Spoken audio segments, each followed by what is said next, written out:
সুবহানাল্লাহ বলে। মদিনার মক্কার মহিলারা সবাই মিলে যার যার কলেজার টুকরা সন্তান বুকে করেছে, আবু জাহেলের দলবল সহ ঘেরাও করে ফেলেছে।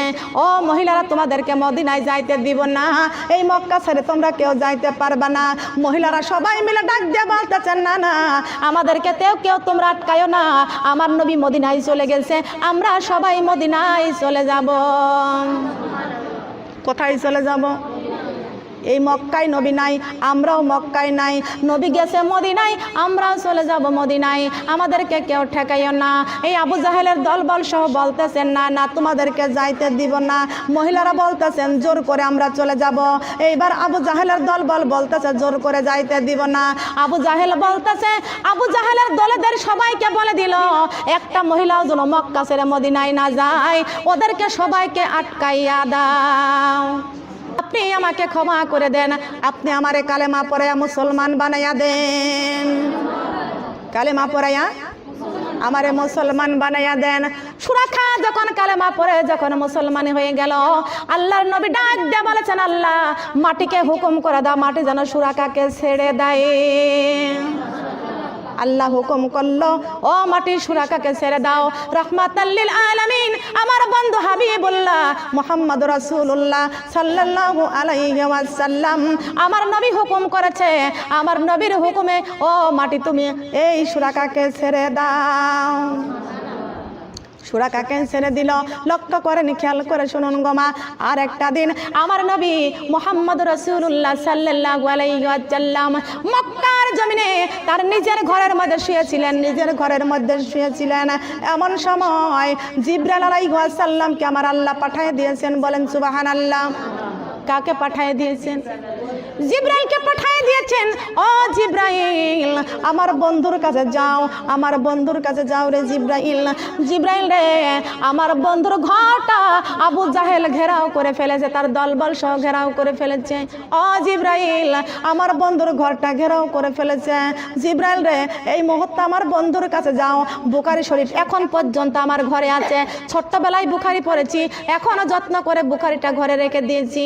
এ মুসলমান মা বোনেরা, আল্লাহর নবীর উপরে কত অত্যাচার নির্যাতিত হয়েছিল, এখনো আলেমদের উপরে হচ্ছে কি হচ্ছে না? হচ্ছে কি হচ্ছে না?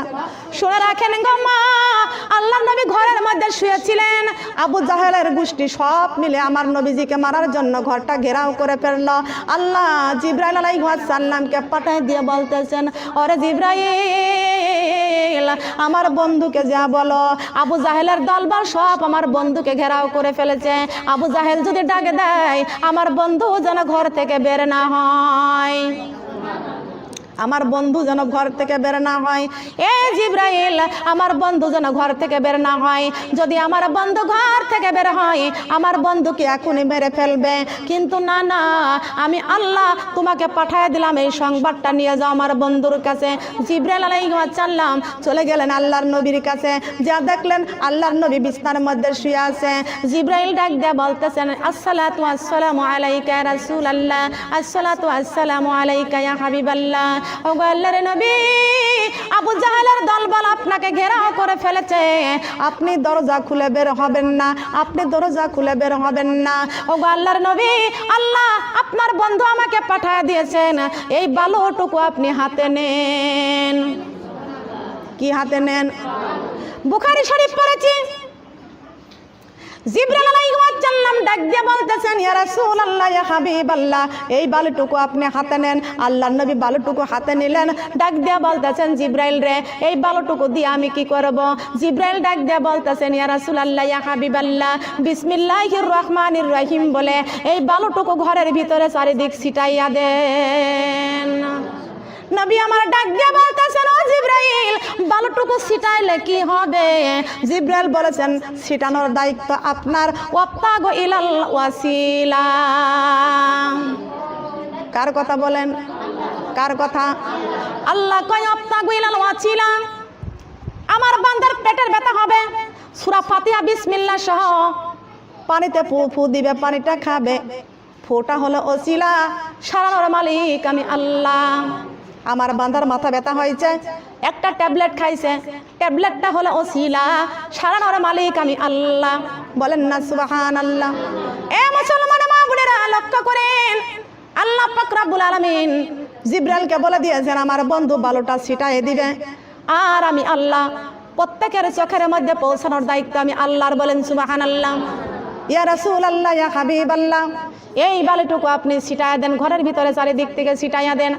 নবী আমার ডাক দিয়ে বলতেছেন, জিবরাইল ঘরের ভিতরে ছিটাইলে কি বাহিরে যাবে? জিবরাইল ডাক দিয়ে বলতেছেন, ইয়া রাসূলুল্লাহ, ইয়া হাবিবাল্লাহ, ছিটানোর দায়িত্ব আপনার, আর পরে যে কাজ করবে সেই কাজ কে করবে? বলেন কে করবে? বিসমিল্লাহির রহমানির রহিম, আল্লাহ এই কাজটুকু আল্লাহ করে দিবেন। বলেন সুবহানাল্লাহ। আমার নবীজি ঘরের মধ্যে বালুটুকু ছিটাইয়া দিলেন। প্রত্যেকটা বালু আমার আল্লাহ পাক রব্বুল আলামিন বাতাসকে হুকুম করলো, বাতাস রে প্রত্যেকটা ইহুদির চোখের মধ্যে 2টা করে বালু ঢুকবি। কয়টা? 2 টুকরা করে বালু। এই বাংলাদেশের বালু না, মদিনার বালু, সেই মক্কার বালু, পাথরের কোনা। কিসের কোনা? পাথরের কোনা। আপনাদের আমাদের দেশের মতো ছোট ছোট বালু না, মক্কার বালু, পাথরের কোনা। এই বালুটা প্রত্যেকের চোখের মধ্যে যখন গেল, তখন প্রত্যেক যার যার চোখ নিয়ে সেই ব্যস্ত থাকলো। আল্লাহ পাক রব্বুল আলামিন ডাক দিয়ে বলতেছেন, জিবরাইল এই মুহূর্তে আমার বন্ধুকে বলো দরজা খুলে বের হয়ে যাইতে। যার যার চক্ষু নিয়ে ব্যস্ত আমার নবীকে বলো এই মুহূর্তে ঘর থেকে বের হয়ে যাইতে বলো। জিবরাইল আলাইহিস সালাম ডাক দিয়ে বলতেছেন, ইয়া রাসূলুল্লাহ, ইয়া হাবিবাল্লাহ, ওগো নবীজি এই মুহূর্তে আপনি এইবার বের হয়ে চলে যান। আল্লাহর নবী এক পাশ দিয়ে রওনা দিলেন, চলে গেলেন। এমন সময় ওই ইহুদিরা, আবু জাহেলের গোষ্ঠী সবাই মিলে একজন আর একজনকে ধরে, কেউ তো চোখে দেখতে পায় না, চোখে দেখতে পায় না, যার যার চোখ কেসলাইতেছিল। এইবার কে কার মারবে, যার সাথে ধরে যার ওরাই মারামারি করতে লাগলো। পাইছি রে পাইছি, কাকে পাইছি? বলে মুহাম্মাদকে পাইছি। এমন কিল ঘুষি মেরে দেয়, বলে আমি তো মুহাম্মাদ না। ওরা নিজেরাই মারামারি করে, কারোর নাক কাটলো, কারোর মুখ কাটলো, কারোর কপাল কাটলো, হেরাই মারামারি করিয়া এই যে কি একটা পাচার সৃষ্টি। আল্লাহ কয় তোরা নিজেরাই মারামারি কর, রক্তাক্ত কর, আর আমার বন্ধু মাঝখান থেকে আমি আল্লাহ সরাইয়া দিব। বলেন না সুবহানাল্লাহ। ঠিক না ঠিক? রাখে আল্লাহ, মারে আল্লাহ, রাখে কে? খেয়াল করে শুনে লক্ষ্য করুন। এই আল্লাহর জমিনে চলতেছি, আল্লাহর আইনগুলো মানতে হবে। আল্লাহর আইন যদি না মানে, আল্লাহর জমিনটা ছেড়ে অন্য প্রান্তে চলে যাও। কথা বলেন ঠিক না বেঠিক? আরে নামাজ ছেড়ে আর চলো না, আরে কোরআন ছেড়ে আর চলো না, মানো মিজান পাল্লা। এসো সবাই কোরআনে ধরি যারা মানে আল্লাহ, এসো সবাই কোরআনে ধরি যারা মানে, এসো সবাই কোরআনে ধরি যারা মানে আল্লাহ, এসো সবাই কোরআনে ধরি যারা মানে আল্লাহর বান্দায় আমরা জমিন আল্লাহর। বলেন আল্লাহর বান্দায় আমরা। এই জমিনে মানতে হবে শুধু আইন তার, আল্লাহর বান্দায় আমরা জমিন আল্লাহর। এই জমিনে মানতে হবে শুধু আইন তার। করো সবাই তার ইবাদত, করো সবাই তার ইবাদত, দিয়ে সবাই পাল্লা। এসো সবাই নামাজি পড়ি যারা মানি আল্লাহ, এসো সবাই নামাজি পড়ি যারা মানি, এসো সবাই নামাজি পড়ি যারা মানে আল্লাহ, এসো সবাই নামাজি পড়ি আল্লাহর বান্দায় আমরা জমিন আল্লাহর। বলেন আল্লাহর বান্দায় আমরা জমিন আল্লাহর। এই জমিনে মানতে হবে শুধু আইন তার, আল্লাহর বান্দায় আমরা জমিন আল্লাহর। এই জমিনে মানতে হবে শুধু আইন তার। করো সবাই তার ইবাদত, করো সবাই তার ইবাদত, দিয়ে সবাই পাল্লা। এসো সবাই পর্দা করি যারা মানি আল্লাহ, এসো সবাই পর্দা করি যারা মানি, এসো সবাই পর্দা করি। কথা বলেন সুবহানাল্লাহ। পিছনে শুনতে পারবেন না।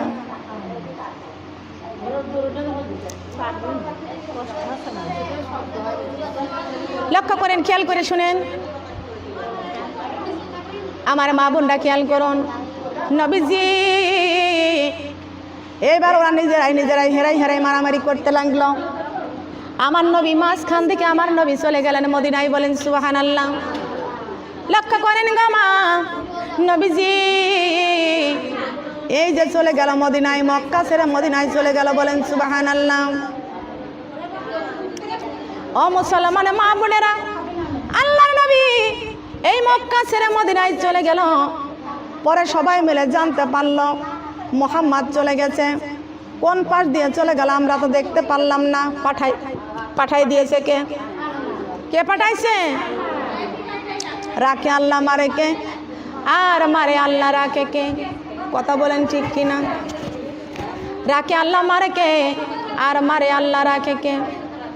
আল্লাহর নবী চলে গেলেন মক্কা ছেড়ে মদিনায়।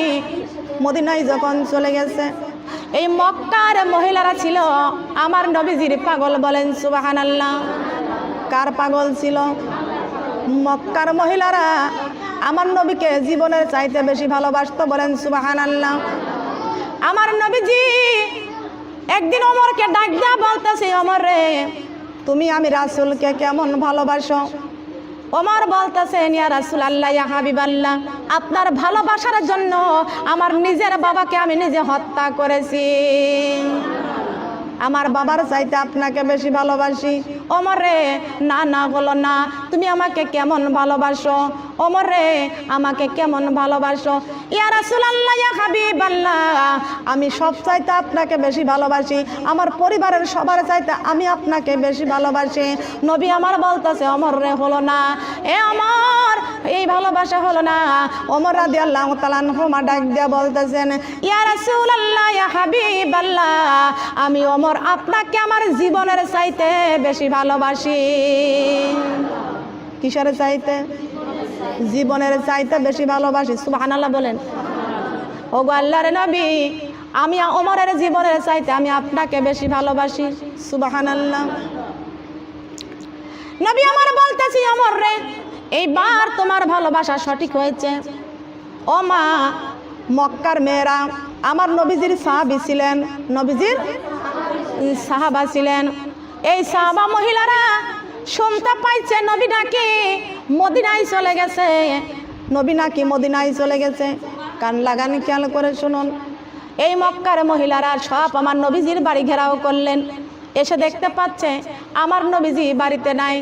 সব মহিলাগুলো আল্লাহর নবীর বাড়িতে গড়াগড়ি দিয়ে ইয়া রাসূলুল্লাহ, ইয়া হাবিবাল্লাহ বলে কান্দে। যেই মক্কায় নবী নাই, এই মক্কাতে আমরা কেউ নাই। যেই মক্কায় রাসূল নাই, ওই মক্কায় আমরা কেউ নাই। আমরা সব কিছু ছেড়ে চলে যাব। মক্কার মহিলারা আল্লাহর নবীকে কেমন ভালোবাসলেন, স্বামী ছাড়লেন, সন্তান ছাড়লেন, বাড়ি ছাড়লেন, ঘর ছাড়লেন। আল্লাহর নবী মদিনায় চলে গেছে। এই মদিনার দিকে রওনা দিয়েছে। কোনো মহিলার কোলে 2 মাসের বাচ্চা, কোনো মহিলার কোলে 1 মাসের বাচ্চা, কোনো মহিলার কোলে 5 মাসের বাচ্চা, কোনো মহিলার কোলে 2 বছরের বাচ্চা। একটা মহিলার কোলে বাচ্চা, প্রত্যেকটা মহিলার সন্তান কোলে। আবার কোনো মহিলার কোলে সন্তান নাই। এই যে যেই মায়ের কোলে সন্তান, এই সন্তানগুলোকে নিয়ে কোলে করেছে, বুকে করেছে, ঘরে দরজা লাগাইয়া তালা লাগাইয়া দিয়া মক্কা ছেড়ে মদিনার দিকে রওনা দিয়েছে। এই খবরটা পেয়ে গেছে আবু জাহেল। আবু জাহেল যখন এই সংবাদটা পেয়ে গেছে, ওই মহিলাদের রাস্তা ঘেরাও করে ফেলেছে। মহিলাদের রাস্তা ঘেরাও করে ফেলেছে। ডাক দিয়া বলতেছে, না মহিলারা, তোমরা কোথায় যাইতেছ, কোথায় যাইতেছ? বলে আমরা মদিনায় যাইতেছি। কেন মদিনায় যাইতেছ? বলে আজকে মক্কা ছেড়ে আমার নবী মদিনায় চলে গেছে। এই মক্কায় নবী নাই, আমরাও নাই। যেই নবী মক্কায় চলে গেছে, মদিনায় চলে গেছে, আমরা মক্কা ছেড়ে মদিনায় চলে যাব। যেই মক্কায় নবী নাই, এই মক্কায় আমরা কেউ নাই। সবাই বলেন সুবহানাল্লাহ। আমরা চলে যাব মদিনায়। কোথায় চলে যাব? আমরা কোথায় চলে যাব? বলেন কোথায় যাইতে চাই? দরকার আছে কি আছে না? এই মদিনার মক্কার মহিলারা সবাই মিলে যার যার কলেজার টুকরা সন্তান বুকে করেছে। আবু জাহেলের দলবল সহ ঘেরাও করে ফেলেছে। ও মহিলারা, তোমাদেরকে মদিনায় যাইতে দিব না। এই মক্কা ছেড়ে তোমরা কেউ যাইতে পারবে না। মহিলারা সবাই মিলে ডাক দিয়ে বলতেছেন, না না, আমাদেরকে কেউ তোমরা আটকায়ো না। আমার নবী মদিনায় চলে গেছে, আমরা সবাই মদিনায় চলে যাব। কোথায় চলে যাব? এই মক্কায় নবী নাই, আমরাও মক্কায় নাই। নবী গেছে মদিনায়, আমরাও চলে যাব মদিনায়। আমাদেরকে কেউ ঠেকাইও না। এই আবু জাহেলের দলবল সহ বলতেছেন না না তোমাদেরকে যাইতে দিব না। মহিলারা বলতেছেন জোর করে আমরা চলে যাব। এইবার আবু জাহেলের দলবল বলতেছে জোর করে যাইতে দিব না। আবু জাহেল বলতেছে, আবু জাহেলের দলেদের সবাইকে বলে দিল একটা মহিলাও যেন মক্কা ছেড়ে মদিনায় না যায়, ওদেরকে সবাইকে আটকাইয়া দাও, সবাইকে আটকাইয়া দাও, ওদেরকে সবাইকে আটকাইয়া দাও। কেমনে আটকাইতে হবে? এমন ভাবে শাসন করলেন, এমন ভাবে শাসন করলো, ভয় দেখিয়ে দিল তোমরা যদি একটা মহিলা যদি মক্কা ছেড়ে মদিনায় যাও, তোমাদের কোলের সন্তানগুলোকে জবাই করে ফেলবো, কোলের সন্তানগুলোকে জবাই করে ফেলবো। এ মুসলমান মা বোনরা লক্ষ্য করেন, খেয়াল করেন আবু জাহেলের গোষ্ঠীরা কি করলো। মহিলাদেরকে ডাক দেয়া বলতেছে না মহিলা মুহাম্মাদের পিছনে গেলে তোমাদের কোলের সন্তানগুলোকে জবাই করে ফেলবো। মহিলারা ডাক দেয়া বলতেছে না কোলের সন্তান চাই না, একমাত্র চাই ইন্নাদ্দিনা ইনদাল্লাহিল ইসলাম, যে ইসলামটা আল্লাহর নবী আমাদের জন্য নিয়ে আসছেন। ঠিক না বেটি? বলেন ঠিক না বেটি? লক্ষ্য করেন, খেয়াল করে শুনেন। মহিলারা ডাক দিয়ে বলতেছেন আবু জাহেল রে, ও আবু জাহেল আমাদেরকে আটকাইতে পারবে না। এই ভয় দেখালো তোমাদের কোলের সন্তানগুলোকে আমরা মেরে ফেলবো, জবাই করে ফেলবো। মহিলারা বলতেছে আমাদের জীবনের চাইতে আল্লাহর নবীকে বেশি ভালোবাসি, আমাদের সন্তানের চাইতেও বেশি আমার নবীজিকে ভালোবাসি। বলেন সুবহানাল্লাহ। আবু জাহেল তারপরও বলতেছে সোজা আঙ্গুলে তো ঘি উঠবে না, এবার কি করতে পারি? এইবার প্রত্যেকটা মহিলাদের কোল থেকে সন্তানকে ছিনিয়ে নেয়। একদিকে মা সন্তানকে বুকে জড়াইয়া টানে, আর একদিকে আবু জাহেলরা টানে।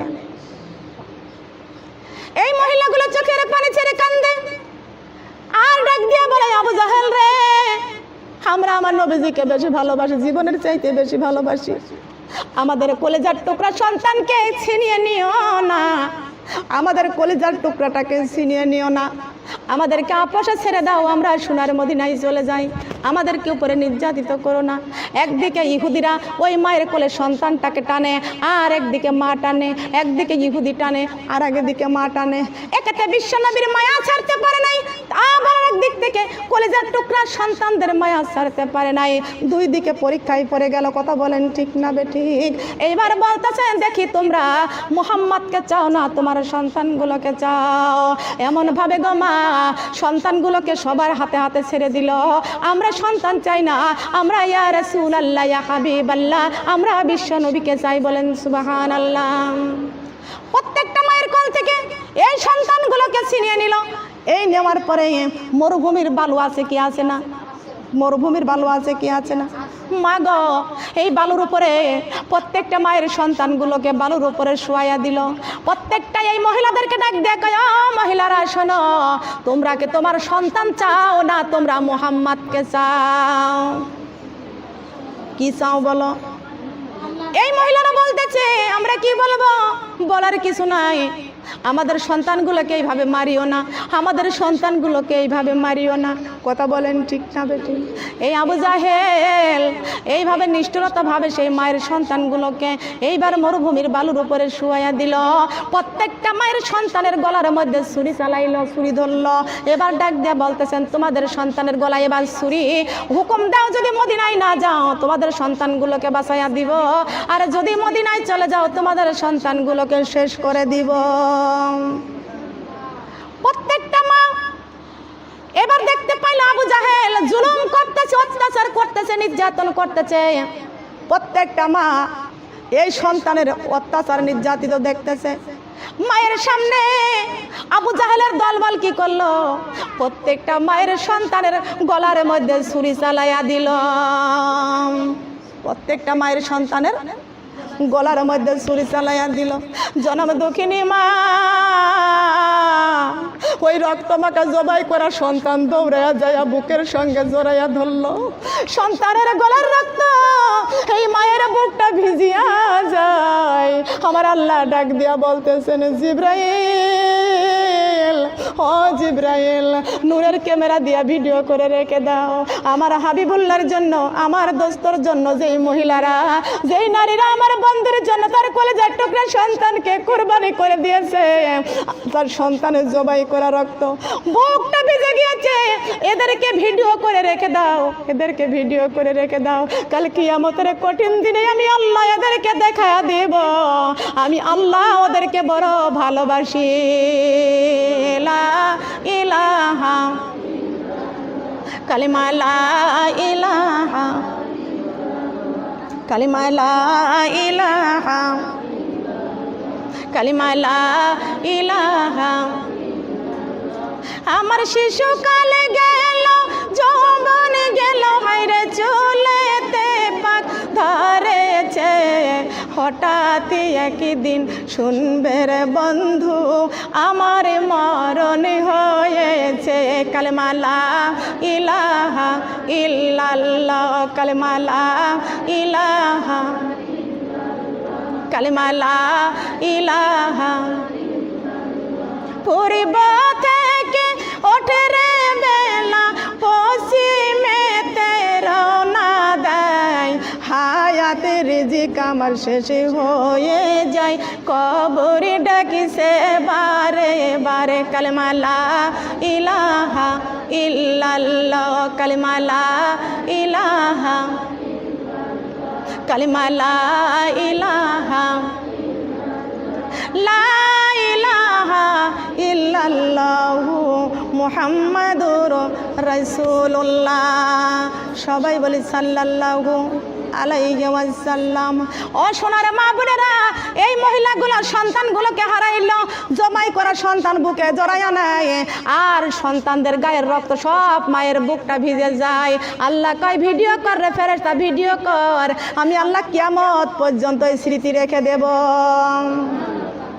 কিয়ামত পর্যন্ত স্মৃতি রেখে দিব আল্লাহ পাক রব্বুল আমিন জিব্রাইল আমিনকে ডাক দিয়ে কয় ও জিব্রাইল আমার এই সমস্ত আমার বান্দিগুলো সন্তানদের কুরবানি করে দিয়া মদিনার দিকে রওনা দিয়েছে আবু জাহেল সংবাদ পাঠাইছে মক্কা থেকে মদিনায় যত মহিলারা যাইতেছে মুহাম্মদকে বলা হবে ওই মক্কার সব মহিলাদেরকে ফেরত দিয়ে দিতে সব ফেরত পাঠায় দিতে সব মহিলাদেরকে ফেরত পাঠায় দাও মুহাম্মাদের কাছে সংবাদ দিয়েছে আমার নবীজির কাছে সংবাদ দিয়েছে আবু জাহেল যে মক্কা থেকে যত মহিলারা গিয়েছে সব মহিলাগুলো যেন ফেরত দিয়ে দেয় আল্লাহ পাক রব্বুল আলামিন ডাক দিয়ে বলতেছেন ও জিব্রাইল আমার বন্ধুকে যা বলে দাও এই মক্কা থেকে যে মহিলাগুলো গিয়েছে সব মহিলা তার কলিজার টুকরা সন্তানগুলো কুরবানি করে দিয়ে গেছে আমার বিশ্ব নবীর ভালোবাসায় সন্তানগুলো কুরবানি করে দিয়ে গেছে আমার নবীজিকে ভালোবাসে আমার বন্ধুকে ভালোবাসে আমার বন্ধুকে যা বলে দাও একটা মহিলা কেউ যেন মদিনা থেকে ফেরত দেয় না বলেন সুবহানাল্লাহ এই কথা কে বলে দিল এই কথা কে বলে দিল সম্মানিত মা বোনেরা আল্লাহ পাক রব্বুল আলামিন পৃথিবীর জমিনে আমাদেরকে পাঠিয়ে দিয়েছেন আমি যেই কথা বলতেছিলাম আল্লাহর নবী ডাক দিয়া বলতেছেন আমার যেই এই আখেরি নবীর উম্মত তারা সব নবীদের আগে জান্নাতে যাবে বলেন সুবহানাল্লাহ সব নবীদের আগে অন্যান্য নবীদের আগে আখেরি নবীর উম্মত আগে যাবে জান্নাতে বলেন সুবহানাল্লাহ আখেরি নবীর উম্মত সবচাইতে আগে যাবে বেহেশতে বলেন সুবহানাল্লাহ ইয়া রাসূলুল্লাহ ইয়া হাবিবাল্লাহ ইয়া রাসূলুল্লাহ ইয়া হাবিবাল্লাহ ইয়া রাসূলুল্লাহ ইয়া রাসূলুল্লাহ পাই যদি নবী গো আপনার দিদার মওতের যাতনা থাকিবে না আমার দয়া যে করিয়া দিও গো দিদার দয়া যে করিয়া দিও গো দিদার ইয়া রাসূলুল্লাহ ইয়া হাবিবাল্লাহ ইয়া রাসূলুল্লাহ ইয়া রাসূলুল্লাহ গোসল করাইয়া কাফন পরাইয়া গোসল করাইয়া কাফন পরাইয়া রাখিবে যখন কবরে শুয়াইয়া থাকিও নবী আমার পাশে বসিয়া থাকিও নবী আমার পাশে বসাইয়া ইয়া রাসূলুল্লাহ ইয়া হাবিবাল্লাহ ইয়া রাসূলুল্লাহ ইয়া রাসূলুল্লাহ মুনকিরি নাকির আসিয়া সওয়াল করবে বসাইয়া মুনকিরি নাকির আসিয়া সওয়াল করবে বসাইয়া দিও গো নবীজি পর্দা সরাইয়া সালাম করব তোমার কদম ধরিয়া সালাম করব তোমার কদম ধরিয়া ইয়া রাসূলুল্লাহ ইয়া হাবিবাল্লাহ ইয়া রাসূলুল্লাহ ইয়া রাসূলুল্লাহ সাল্লাল্লাহু আলা মুহাম্মদ সাল্লাল্লাহু আলাইহি ওয়াসাল্লাম। ও সোনার মা বোনেরা, এই 30 পারা কোরআন যার কলেজার মধ্যে আছে তার দাম বেশি না কম? বলেন বেশি না কম? আল্লাহ ডাক দিয়ে বলেছেন, আমার কোরআনের হাফেজ যখন জমিন দিয়ে হাঁটে আল্লাহর ফেরেশতারা নূরের পাখা বিছাইয়া দেয়। তোমরা মনে করো আমার কোরআনের হাফেজ জমিন দিয়ে হাঁটে? না না, হাফেজরা জমিন দিয়ে হাঁটে না, মাটির উপরে দিয়ে হাঁটে না, হাফেজরা হাঁটে নূরের ফেরেশতা নূরের পাখার উপরে দিয়ে। বলেন সুবহানাল্লাহ। আল্লাহ এই কোরআনের হাফেজদের কত সম্মান দান করেছেন, কত সম্মান ইজ্জত রক্ষা করেছেন। বলেন সুবহানাল্লাহ। মাগো আল্লাহ পাক রব্বুল আলামিন ডাক দিয়ে বলেছেন, এই কোরআনের অক্ষরগুলো একদিন উঠে যাবে, এই কোরআনের অক্ষরগুলো একদিন উঠে যাবে, আসমানটা দোল খেতে থাকবে, আসমানটা দোল খেতে থাকবে। সেই দিন আমাদের কোনো উপায় থাকবে না। আমরা তখন বলবো এই সাতগাছি গ্রামে, এই শোলকুবাতে, চতুরিয়াতে কতগুলো কোরআনের হাফেজ আছে। ও কোরআনের হাফেজ, তোমরা তাড়াতাড়ি জলদি করে কোরআন তেলাওয়াত করো। আল্লাহ পাক রব্বুল আলামিন কোরআনের মারি দিয়েছেন লৌহে মাহফুজে, আর একটা জায়গা দিয়েছেন ওই যে ইসরাফিলের 2 কপালের মাঝখানে বুরুজের মধ্যে। আল্লাহ পাক রব্বুল আলামিন ডাক দিয়ে বলেছেন, আলা বিযিকরিল্লাহি তাতমাইনুল কুলুব। আল্লাহ কোরআনের হাফেজদেরকে কলবের মধ্যে আল্লাহ 30 পারা কোরআন রেখে দিয়েছেন। কত মায়ের সন্তানেরা কত কষ্ট করতেছে, বছরের পর বছর ধরে 30 পারা কোরআন পড়তে পারে না। কত কষ্ট করে কোরআন পড়েছে, কথা বলেন ঠিক কি না? এই 30 পারা কোরআন কি মুখস্থ করার 4টেখানি কথা গো মা? 30 পারা কোরআন মুখস্থ করার 4টেখানি কথা না। আল্লাহ যার কলেজার মধ্যে 30 পারা কোরআন ঢোকাইছে, আল্লাহ যাকে পছন্দ করেছে তাকে দান করেছেন। বলেন সুবহানাল্লাহ। কত কষ্ট করে 30 পারা কোরআন মুখস্থ করেছে। আল্লাহ পাক রব্বুল আলামিন ডাক দিয়ে বলেছেন, এই কোরআনদের সম্মান, হাফেজদের সম্মান কত শুনে নাও, হাফেজদের সম্মান কত শুনিয়া নাও। এই কোরআনটা উঠে যাবে, আসমানটা দোল খেতে থাকবে, হাজার হাজার মানুষ তখন কোরআনের হাফেজদের পিছনে দৌড়াবে। বলেন সুবহানাল্লাহ। কোরআনের হাফেজদের পিছনে দৌড়াবে। ও কোরআনের হাফেজ, আমাদের কোরআন থেকে অক্ষরগুলো উঠে গেছে, তোমাদের বুক ভর্তি কোরআন। সুবহানাল্লাহ বলেন। তোমাদের বুক ভর্তি কোরআন আছে না? হাফেজের বুক ভর্তি কোরআন আছে কি আছে না? এ কোরআনের হাফেজ, তোমাদের বুক ভর্তি কোরআন, তোমরা কোরআন তেলাওয়াত করো, তোমরা কোরআন তেলাওয়াত করো। ওই যে দেখতেছি আসমানটা দল খেতে আছে, যদি ওই আসমানটা টুকরা টুকরা হয়ে জমিনের মধ্যে পড়ে যায়, দুনিয়া ধ্বংস হয়ে যাবে। কোরআনের হাফেজ সঙ্গে সঙ্গে কোরআন তেলাওয়াত করা শুরু করবে। সুবহানাল্লাহ বলেন। কোরআনের হাফেজ সঙ্গে সঙ্গে কোরআন তেলাওয়াত করা শুরু করে দিবে, সঙ্গে সঙ্গে আসমান স্ত্রী হয়ে যাবে, আসমান সঙ্গে সঙ্গে স্ত্রী হয়ে যাবে। বলেন সুবহানাল্লাহ। এ মা বোনেরা, হাফেজদের কত সম্মান, হাফেজদের কত মর্যাদা, কত দাম আল্লাহ পাক এইখানে ঘোষণা করে দিবেন। বলেন সুবহানাল্লাহ। এরপরে আল্লাহ পাক রব্বুল আলামিন বলেছেন, আমি আল্লাহ হাফেজদের কলব থেকে কোরআন উঠায়া নিব। হাফেজদের কলব থেকে কোরআনটা উঠায়া নিব। সুবহানাল্লাহ বলেন। লক্ষ্য করেন, খেয়াল করে শুনেন, যেই দিন হাফেজদের কলেজার থেকে কোরআনটা উঠায় নিবে, কোরআন থেকে কোরআনটা উঠায় নিবে, এই দুনিয়াতে আর কোরআন থাকবে না। তওবার দরজা বন্ধ হয়ে যাবে, তওবার দরজা বন্ধ হয়ে যাবে। হাফেজরা আর কোরআন তেলাওয়াত করতে পারবে না, কোরআন শরীফের অক্ষরগুলো সব উঠে যাবে, আর একটা অক্ষর খুঁজে তালাশ করে পাওয়া যাবে না।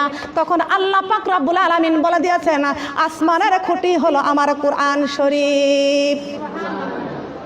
এই কোরআন শরীফটা আমি আল্লাহর কাছে আবার হেফাজত করে নিয়ে চলে আসছি। এইবার আসমান তো সোয়া হাত মাথার মধ্যে নেমে যাবে, কথা বলেন সুবহানাল্লাহ। সোয়া হাত মাথার মধ্যে আসমান যখন সোয়া হাত মাথার মধ্যে নেমে যাবে, এমন সময় তখন মাগো এই যে বেলা হলো 1টা, আর তখন বেলা হবে 12টা। কয়টা বলেন? বলেন কয়টা? এই 12টা সূরজ হবে, 12টা সূরজের মুখ এই সোয়া হাত মাথার মধ্যে। এখন এত উপরে, তার তাপ আমরা কেউ সহ্য করতে পারি না। মাটি গরম হয়ে যায়, ফেটে যায়, জমিন থেকে ঘাস লতা পাতা কিছু গজায় না। কথা বলেন ঠিক না বেটি? কথা বলেন ঠিক কি না? লক্ষ্য করেন গো মা, জমিনের মধ্যে পানি না থাকলে যেমন জমিন থেকে যেমন ঘাস লতা পাতা কিছু গজায় না, এমন সময় আল্লাহ পাক রব্বুল আলামিন বলেছেন, মানুষের কলবের মধ্যে যদি কোরআন না শুনে, কোরআন যদি না থাকে, তার দিলটাও মরে যায়। কথা বলেন নাউজুবিল্লাহ। মরে যায় কি যায় না? বলেন মরে কি মরে না? খেয়াল করে শুনুন, এই সূর্য হবে 12টা, আর সোয়া হাত মাথার মধ্যে চলে আসবে, আর সোয়া হাত মাথার মধ্যে চলে আসবে। সূর্যের তাপ হবে, মুখ হবে 12টা। 12টা সূর্যের তাপ যদি জমিনের মধ্যে লাগিয়া যায়, তাহলে কে মাটি আর মাটি থাকবে? বলেন মাটি থাকবে? কামার যখন দাও বানানোর জন্য লোহা যখন আগুনের মধ্যে দেয়, তখন লোহা তখন আর লোহা থাকে না, লোহা তখন আগুন হয়ে যায়। কথা বলেন ঠিক না বেটি? লোহা আর লোহা থাকে না, লোহা তখন আগুন হয়ে যায়। সম্মানিত মা বোনরা কান লাগান, লোহা যখন আগুনে দেয় তখন লোহা থাকে না, লোহা তখন আগুন হয়ে যায়। 12টা সূর্যের তাপ যখন জমিনের মধ্যে লাগবে, তখন এই জমিন থাকবে না, জমিন থাকবে না, জমিনটা তখন তামা হয়ে যাবে। কি হয়ে যাবে বলেন? বলেন কি হয়ে যাবে? লক্ষ্য করেন গামা, এই জমিনের মধ্যে তখন পাও রাখা যাবে না, তখন আল্লাহর আইন আমাদের মানতে হবে। কথা বলেন ঠিক না বেটি? এখন থেকে যারা আল্লাহর আইনগুলো মানছি, আল্লাহ পাক রব্বুল আলামিন বলেছেন, আমি আল্লাহ পাক রব্বুল আলামিন ফজর, জোহর, আসর, মাগরিব, এশা 5 ওয়াক্ত নামাজ তোমাদেরকে আমি আল্লাহ 5টা পুরস্কার দান করব। কয়টা পুরস্কার? কথা বলেন কয়টা? এই 5টা পুরস্কার চাই তো আমরা। কার কাছ থেকে চাই? কার কাছ থেকে চাই? শুধু নামাজ পড়লেই কি জান্নাতে যাওয়া যাবে? বলেন, আর কিছু কাজ আছে না? শুধু লবণ দিয়ে আর মরিচ দিয়ে তরকারি রান্না করলে খাওয়া যাবে না? তার ভিতরে কিছু দেওয়া লাগবে। আরও কি কি দেওয়া লাগে? সবই দেওয়া লাগে কি লাগে না? বলে লাগে কি? খালি তরকারি খেয়েই বাঁচবেন? তার সাথে কি লাগবে? ভাত লাগবে। আমার মা বোনেরা, ইসলামটা এমন শান্তির ধর্ম। সুবহানাল্লাহ। লক্ষ্য করেন, আমি যে কথা বলতেছি আপনারা কি বুঝতে পারতেছেন আমার কথা? বুঝেছেন?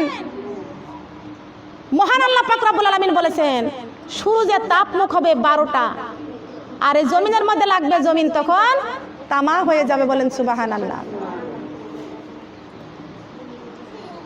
আল্লাহ পাক রব্বুল আলামিন এই কিয়ামতের কঠিন দিনে মহান আল্লাহ পাক রব্বুল আলামিন হাসরের মাঠ যেদিনকে কায়েম হয়ে যাবে, ওই দিন আল্লাহ পাক রব্বুল আলামিন মুহাম্মাদি ট্রেন দিবে হাসরের মাঠে। বলেন সুবহানাল্লাহ।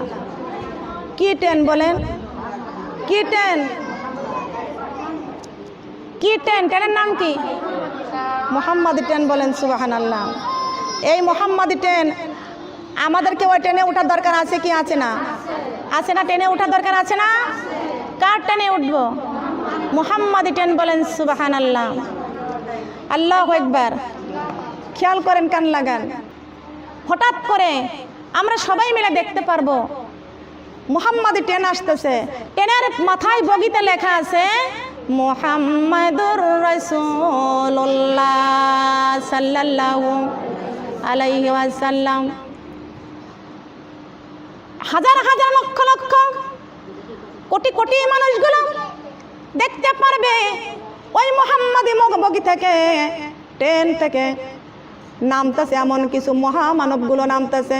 তাদের প্রত্যেকের হাতের মধ্যে বিসমিল্লাহর পতাকা। বলেন সুবহানাল্লাহ। কিসের পতাকা? বিসমিল্লাহর পতাকা। বলেন সুবহানাল্লাহ। লক্ষ লক্ষ মানুষ তাকিয়ে থাকবে মুহাম্মাদি ট্রেন থেকে বিসমিল্লাহর পতাকাওয়ালা মানুষ নামতেছে। তারা মনে হয় কোন নবী, কোন নুরিতন, কোন নবী না নুরিতন। হে রব্বুল আলামিন, মুহাম্মাদি ট্রেন থেকে যারা নামতেছে তারা কি নবী ছিল না ওলি ছিল, গাউস কুতুব ছিল? আল্লাহ পাক রব্বুল আলামিন ডাক দিয়ে বলতেছেন মুহাম্মাদি ট্রেন থেকে যারা নামতেছে তারা হলো আমার কোরআনের হাফেজ। তারা কি? তারা কি? কোরআনের হাফেজ। তারা আমার কোরআনের হাফেজ। আমি আল্লাহ পাক রব্বুল আলামিন তাদেরকে আমি আল্লাহ উত্তম মর্যাদা দান করে দিয়েছি। ট্রেন থেকে সবাই মিলে নামবে, আগে আগে নামবে আল্লাহর নবী, পিছনে নামবে ওই বিসমিল্লাহর পতাকাওয়ালারা নামবে, তার পিছনে পিছনে নামবে যারা আছে নবীর উম্মত ছিল, 5 ওয়াক্ত নামাজ পড়েছে, পর্দা করেছে, সত্য কথা বলেছে, সুদ খায় নাই, ঘুষ খায় নাই, গীবত করে নাই, পরনিন্দা করে নাই, আল্লাহর হুকুমগুলো মেনে চলেছে, আল্লাহর নাফরমানি করে নাই, আল্লাহকে খুশি করেছে, আর তারা আখেরি নবীর উম্মত হয়েছে। তারা হাফেজদের পিছনে পিছনে হাসরের মাঠে নামবে। হাসরের মাঠে তারা সবাই মিলে নামবে। এই নামার পরে এমন সময় বিসমিল্লাহর পতাকাওয়ালারা আরশের নিচেই বসে পড়বে, বলেন সুবহানাল্লাহ। আরশের নিচেই তখন বসে পড়বে। আল্লাহ পাক রব্বুল আলামিন কোরআনের হাফেজদেরকে ডাক দিয়ে বলবে, ও কোরআনের হাফেজ, আমি আল্লাহ পাক রব্বুল আলামিন তোমাদেরকে কি সুন্দর মর্যাদা দিয়েছি, আমি আল্লাহ বিসমিল্লাহর পতাকা হাতে উঠাইয়া দিয়েছি। বিএনপির লোক যখন যায় তখন ধানের শীষের পতাকা থাকে কি থাকে না? আওয়ামী লীগের লোক যখন যায় তখন দেখবেন নৌকার প্রতীক থাকে কি থাকে না? জামাতে ইসলাম যখন থাকে দেখবেন যে যেই মার্কা নিয়ে ভোটে দাঁড়ায় তার সেই প্রতীক থাকে কি থাকে না? বলেন থাকে কি থাকে না? লক্ষ্য করবেন, খেয়াল করবেন, কোরআনের হাফেজদেরকে অন্য কোনো সাধারণ কোনো পতাকা না, বিসমিল্লাহর পতাকাটা হাফেজদের হাতের মধ্যে থাকবে। ও কোরআনের হাফেজ, তোমরা কোন দিনে ছিলে, কোন দিনে জীবন যাপন করেছ? কোরআনের হাফেজগুলো ডাক দেওয়া বলতেছেন আমাদের নিজ জীবন থেকে পারিবারিক জীবন, পারিবারিক জীবন থেকে আন্তর্জাতিক জীবন, আন্তর্জাতিক জীবন থেকে সামাজিক জীবন, আর সামাজিক জীবন থেকে রাষ্ট্রীয় জীবন যা চালাইছি ও আল্লাহ তোমার কোরআন দিয়ে চালাইছি। কি দিয়া? বলেন কি দিয়া? এ সোনার মা বোনেরা, আল্লাহ কোরআনের হাফেজদেরকে কত সম্মান দান করেছেন, বিসমিল্লাহর পতাকা দিয়েছেন। আল্লাহ ডাইরেক্ট ডাক দিয়া বলতেছেন, ও কোরআনের হাফেজ, আমি আল্লাহ পাক রব্বুল আলামিন শাফাআতের কান্ডারি নবী মুহাম্মদ রাসূলুল্লাহ সাল্লাল্লাহু আলাইহি ওয়াসাল্লামকে আমি আল্লাহ দিয়েছি, আর আমি এখন তোমাদেরকে কোরআনের হাফেজদের কত মর্যাদা, কত সম্মান আমি আল্লাহ লক্ষ লক্ষ কোটি কোটি মানুষকে দেখায়া দিব। কোরআনের হাফেজরা রে, আমি আল্লাহ তোমাদের হুকুম করে দিলাম, তোমরা এক একজন কোরআনের হাফেজ 12,000 লোককে শাফায়াত করে জান্নাতে নিয়ে যাও। 12,000 লোক কয় হাজার? 12,000 কয় হাজার? ও সোনার মা বোনেরা, একটা কোরআনের হাফেজ যদি 12,000 লোককে শাফায়াত করে জান্নাতে নিয়ে যাওয়ার পারমিশন আল্লাহর কাছ থেকে পেয়ে যায়, এই কোরআনের হাফেজগুলো আজকে কারাগারের মধ্যে অত্যাচার নির্যাতিত হচ্ছে। কথা বলেন ঠিক না বেঠিক? আমরা আল্লাহর কাছে দোয়া করব, ও আল্লাহ, এই দুনিয়াতে এমন একজন মহামানব তুমি দাও আমাদের হাফেজদের পক্ষে যেন সে কথা বলতে পারে। এই হাফেজের মা কত কষ্ট করে ওদেরকে মাদ্রাসায় পড়াইছে, কত কষ্ট করে মাথায় টুপি উঠাইছে, কত কষ্ট করে মা নিজে একটু খাবার রান্না করে খাওয়াই নাই, বাড়ি বাড়ি খাওয়াইছে। এই হাফেজদের মা বাড়ি থেকে 12 বছর, 15 বছর, 20 বছর পর্যন্ত সন্তানকে কাছে রাখে না, এই বাহিরে দিয়ে পড়াশোনা করাইছে। কথা বলেন ঠিক না বেটিং? একটা মাওলানা যখন বাড়ির থেকে বাইরে যায়, ওই মাওলানার মা সারা রাত ঘুমায় না, তার কারণ চোরের পিছনে কোনো শত্রু নাই, ডাকাতের পিছনে কোনো শত্রু নাই, শত্রু হলো কোরআনের হাফেজদের পিছনে। কথা বলেন ঠিক কিনা? কথা বলেন ঠিক কিনা? আমার সন্তানটা কত কষ্ট করে হাফেজ বানাইতে পারে নাই, আর কোন মা সন্তান হাফেজ বানাইছে সে হাফেজদের উপরে নির্যাতিত। আল্লাহর কাছে দোয়া করবো, আল্লাহ যেমনে তুমি মুসা নবীকে রক্ষা করেছিল, আল্লাহ আমাদের আলেমদের হাফেজদের এমন করে তুমি রক্ষা করো। ও রব্বুল আলামিন, ইব্রাহিম নবীকে যেমনি আগুনের মধ্যে রক্ষা করেছিলেন, আল্লাহ এমনই করে আমাদের হাফেজদেরকে তুমি রক্ষা করো। আল্লাহ আয় আল্লাহ, তুমি ইসলামটাকে যদি ধ্বংস হয়ে যায় আমরা কি নিয়ে বেঁচে থাকবো? আমরা আল্লাহর কাছে সর্বক্ষণ খালি দোয়া করব। কথা বলেন সুবহানাল্লাহ। দোয়া চাইবো কার কাছে? দোয়া চাইবো কার কাছে? আমার মা বোনেরা, প্রত্যেকের ঘরে সন্তান যদি কোরআনের হাফেজ হয়ে যায় তো আল্লাহ পাক রব্বুল আলামিন বলেছেন এই জমিনে শুধু ইসলাম কায়েম হয়ে যায়। তো এই মাটির দেহ মাটি খাবে, মাটির পাবা বিছানা, ওই কবরে থাকবে একা, সঙ্গে কেহ যাইবে না। ওই কবরে থাকবে একা, ওই কবরে থাকবে একা, সঙ্গে কেহ। এই যৌবন শক্তি চলে যাবে আর তো ফিরে পাবো না, যৌবন শক্তি চলে যাবে আর তো ফিরে পাবো না। সময় থাকতে কোরআন ধরা, নইলে রক্ষা পাইবা না। সময় থাকতে কোরআন ধরা, নইলে রক্ষা পাইবা না। মাটির দেহ মাটি খাবে, মাটির পাবে বিছানা, ওই কবরে থাকবে একা, সঙ্গে কেহ যাইবে না। ওই কবরে থাকবে একা, ওই কবরে থাকবে একা, ওই কবরে থাকবে একা, সঙ্গে কেহ যাইবে না। কথা বলেন ঠিক কি না? আপনারা বুঝতে পারছেন? কষ্ট পাইছেন? মা বোনেরা, যে কথাগুলো বলেছি বুখারী শরীফ পড়েছি, আমি বুখারী থেকে কথাগুলো বলছি। সুবহানাল্লাহ। আমার নবীর দুশমন ছিল কি ছিল না? হাফেজদের মর্যাদা বেশি না কম? এক একটা কোরআনের হাফেজকে আল্লাহ অনুমতি দিবে। বলতে পারবেন যে এক একটা হাফেজ আপনাকে, আপনি যদি হাফেজের মা হতে পারেন আপনি জান্নাতে যাইতে পারবেন না। আপনি হাফেজের মা হলেও জান্নাতে যাইতে পারবেন না, যে জান্নাতে তোর কাজ যদি না করেন। কথা বলেন ঠিক কি না? মানুষ বলে কি একটা হাফেজ হলে 14 গোষ্ঠীকে জান্নাতে নিয়ে যাইতে পারবে। তার 14 গোষ্ঠী যদি আবু জাহলের মতো হয়, নিতে পারবে?